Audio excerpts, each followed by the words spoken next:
ஒரு ரூம்ல உட்காந்து பாருங்க.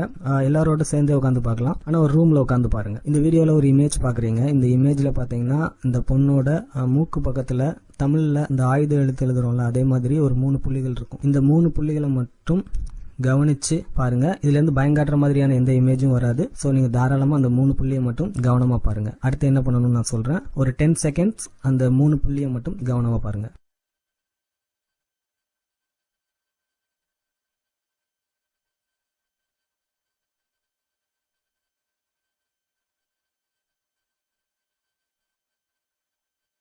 இப்ப உங்க கழுத்தை அப்படியே மேல திருப்பி மேல அந்த செவுத்த பாருங்க. அதாவது உங்க ரூம்ல இருக்கக்கூடிய அந்த ரூஃப் கூரையை வந்து அப்படி பாருங்க.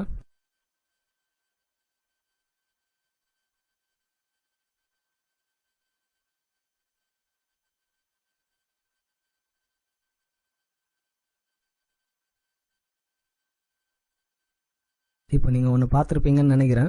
ஸோ பார்த்துருந்தீங்க அப்படின்னா என்னன்றதை கமெண்ட் பண்ணுங்கள். பார்க்கல அப்படின்னா திரும்பவும் முயற்சி பண்ணி பாருங்கள். எல்லாரும் ஒரு விஷயத்தை பார்க்கலாம். உங்களுக்கே ஷாக்காக இருக்கும் எப்படி நடந்ததுன்னு. ஸோ இதில் என்ன லாஜிக்கில் இது ஒர்க் அவுட் ஆகுது அப்படின்றதே நமக்கு தெரியாது. பட் ஒரு இன்ட்ரெஸ்டிங்கான ஒரு விஷயம் அப்படின்றதுனால சொன்னேன்.